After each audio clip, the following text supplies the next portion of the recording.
Hello नमस्कार dear student, welcome to success career. आज की इस वीडियो में हम बात करेंगे पीओटी यानी प्रिंसिपल ऑफ टीचिंग के, जो कि यूनिट फर्स्ट का लेसन 2 है।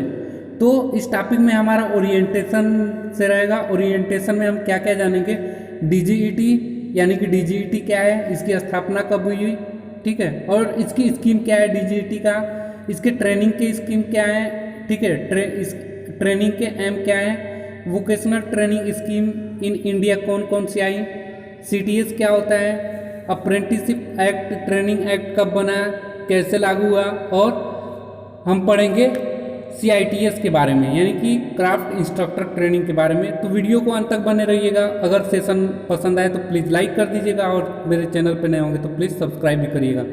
देखिए, सबसे पहले हम बात करते हैं डीजीईटी का। तो डीजीईटी क्या है, यह भारत सरकार का संस्था है जो श्रम मंत्रालयों के अंतर्गत आता है। इसका मुख्य कार्यालय नई दिल्ली में है। इसका मुख्य कार्य राष्ट्रीय स्तर पर शिल्पकारों के लिए योग्य प्रशिक्षण तथा प्रशिक्षण केंद्र स्थापित करना है। प्रशिक्षण केंद्रों का प्रबंध राज्य एवं केंद्र सरकार संयुक्त रूप से करती हैं। अब स्कीम ऑफ डीजीईटी के बारे में बात कर ले रहे हैं। देखिए, फैक्ट्रियों तथा उद्योगों में कुशल कार्यों का होना आवश्यक है। इसको मद्देनजर रखते हुए सरकार ने कुशल कारीगर बनाने हेतु प्रशिक्षण योजना प्रारंभ की गई। इसकी आवश्यकता द्वितीय युद्ध के दौरान हुआ, जब हमारे पास अस्त्र शस्त्र निर्माण में कुशल कारीगरों की कमी पड़ गई और हमारे पास अस्त्र शस्त्र नहीं बन पाया, जिसके लिए सरकार ने वार टेक्नीशियन सेंटर खोलना प्रारंभ किया, जिनको 1950 में खोला गया था। ये डीजीईटी के अंतर्गत यह प्रशिक्षण सभी राज्यों में प्रारंभ की गई। अब हम बात करेंगे एम ऑफ ट्रेनिंग के।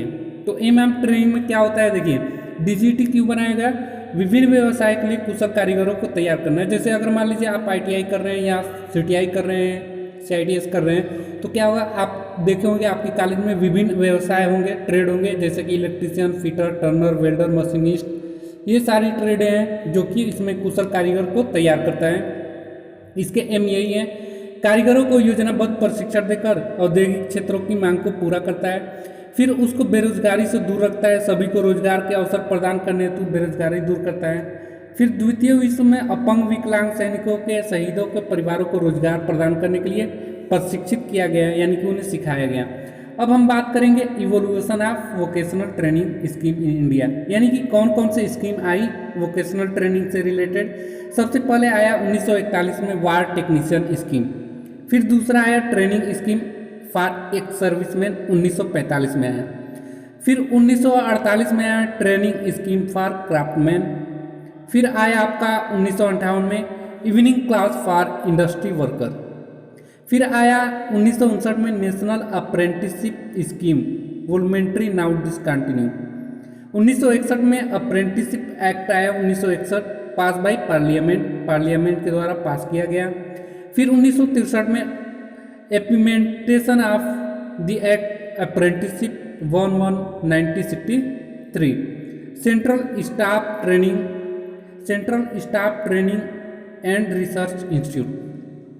फिर 1968 में आया ATI Madras, all India skill competition for apprenticeship. 1970 में प्रोग्रेसिव ट्रेड टेस्ट स्कीम आया। ऐसे ही कई सारे ट्रेड स्कीम आई, जैसे 1971 में training trade chemical and hotel आए। 1972 में फोरमैन ट्रेनिंग इंस्टीट्यूट बेंगलोर आया, 1972 में, याद रखिएगा, इंपॉर्टेंट है आपके एग्जाम के लिए। 1973 में फिर आया ATI for electronic and process instrumentation Hyderabad. फिर आया 1977 में एवीटी स्कीम। फिर 2004 में आया centre for excellence COE 2018 module. फिर 2008 में आया मॉड्यूलर एम्प्लॉयबल स्कीम। फिर अब हम बात करेंगे सीटीएस यानी कि क्राफ्टमैन। सीटीएस का फुल फॉर्म याद रखिए, बहुत ही इंपॉर्टेंट है। सीटीएस का फुल फॉर्म है क्राफ्टमैन ट्रेनिंग स्कीम, ठीक है।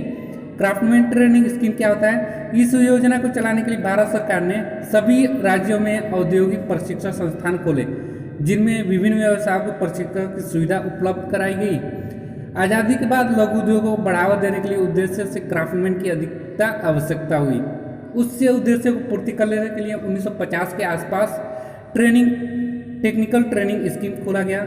देखिए, हमारे देश भर में यानी कि पूरे भारत में टोटल लगभग 4500 ITI हैं, जहां लाखों जो छात्र छात्राएं हैं अपनी विभिन्न व्यवसाय में इंजीनियरिंग तथा नॉन इंजीनियरिंग के कोर्स प्राप्त करते हैं, प्रशिक्षण प्राप्त करते हैं।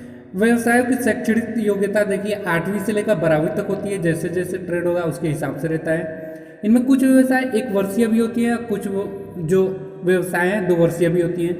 प्रशिक्षण पूर्ण करने के उपरांत all India trade test pass कर NCVT द्वारा आपको रिजल्ट दिया जाता है। अब बात करेंगे अप्रेंटिसशिप ट्रेनिंग स्कीम क्या होता है। तो देखिए अप्रेंटिसशिप ट्रेनिंग स्कीम जो है 12 दिसंबर 1961 में भारत सरकार द्वारा अप्रेंटिसशिप कानून पास किया गया, जिसके अनुसार प्रत्येक उद्योगों के मालिक व सरकारी उपक्रमों को कारखाने में तकनीकी ज्ञान सिखाने के लिए उद्देश्य छात्रों को रखने पड़ते थे तथा उन्हें छात्रवृत्ति भी देनी पड़ती है। देखिए जब भी आप अप्रेंटिस करेंगे तो आपको 8,000 से 12,000 रुपये स्कॉलरशिप के रूप में गवर्नमेंट के द्वारा मिलेगा। ये जो ट्रेनिंग आपका चलेगा 10 सप्ताह से लेकर 2 साल तक 4 वर्ष तक होता है। तो 10 सप्ताह भी होता है, 4 माह भी होता है, 6 माह भी होता है, 1 वर्ष भी होती है, 2 वर्ष भी होती है तथा 4 वर्ष का भी आपका अप्रेंटिसशिप ट्रेनिंग होती है। इस अवधि में आपको क्रियात्मक तथा प्रयोगात्मक का अभ्यास कराया जाता है। ऐसा अनुमान 2003 तक लगभग 3 लाख प्रशिक्षु हुए। देखिए 12 दिसंबर 1961 के इस एक्ट से सन 1971 में संशोधन किया गया। इसके अनुसार 126 इंजीनियरिंग व्यवसाय इसमें सम्मिलित किए गए। इसमें जो ITI के साथ साथ डिप्लोमा किया होगा, BTech किए होंगे, यानी कि अगर उनके डिग्री होंगे तो वो भी अप्रेंटिसशिप में भाग लेते हैं, वो भी अप्रेंटिस करते हैं। नेक्स्ट हम बात करते हैं CITS, जिसे हम CTI के नाम से भी जानते हैं। CITS के फुल फॉर्म क्या होता है पहले जान लीजिए। Craft instructor training scheme. इसके अंतर्गत जब होता है, जब अनुदेशक के लिए प्रशिक्षक प्रोग्राम की शुरुआत की गई तो ऐसा विचार किया गया कि ज्ञान और कौशल के विशेषज्ञों द्वारा प्रशिक्षण दिलाया जाए ताकि देश में विशिष्ट ज्ञान वाले अनुदेशक तैयार हो। इसलिए क्राफ्ट इंस्ट्रक्टर ट्रेनिंग स्कीम लागू किया गया। इसे 1948 में कोनी बिलासपुर में central training institute for craft instructor की स्थापना सरकार के एम्प्लॉयमेंट एंड ट्रेनिंग विंग के अंतर्गत की गई, किंतु कुछ समय के पश्चात इस संस्था को मध्य प्रदेश से कलकत्ता स्थानांतरित कर दिया गया। इसके पश्चात मुंबई, मद्रास, हैदराबाद, कानपुर एवं लुधियाना में भी इंस्टीट्यूट खोले गए CITS के। देखिए जिसे CTI भी हम कहते हैं। CTI का मुख्य उद्देश्य क्या था, तो अनुभव एवं कुशल कारीगरों को शिक्षा देकर प्रशिक्षित अनुदेशक तैयार करना था। CTI की प्रशिक्षण अवधि समाप्त होने के बाद उनकी परीक्षा आयोजित करके योग्य प्रशिक्षार्थियों को योग्य एवं कुशल अनुदेशों का प्रमाण पत्र प्रदान करता है। फिर आधुनिक शिक्षा कला पर आधारित शिक्षण ज्ञान की पुनरावृत्ति करने की शिक्षा देता है। अब देखिए इसकी हिस्ट्री की अगर बात कर लें, CTI का हिस्ट्री क्या है, तो द्वितीय विश्व युद्ध के दौरान वार टेक्नीशियन स्कीम जो प्रारंभ की गई, इसके बाद 1947 में भारत स्वतंत्र हुआ। उस समय भारत के नेताओं एवं विशेषज्ञों ने सोचा हमारे देश का विकास केवल उद्योगों द्वारा ही हो सकता है, इसलिए उद्योगों के विकास के लिए कुशल कारीगर की आवश्यकता पूरी करने के लिए 1950 के आसपास देश के ITI की स्थापना की गई। तो याद रखिए 1950 के आसपास ITI की स्थापना की गई। देश में लगभग अभी 4500 से अधिक ITI कॉलेज हैं। सर्वप्रथम उद्योगों के लिए कुशल कारीगर तैयार किए गए। कुछ क्राफ्टमैन को अनुदेशीय कार्यों में निपुण करने के लिए अनुदेशीय प्रशिक्षण संस्था खोलने पर बल दिया गया। तो ये थे इतिहास उसके।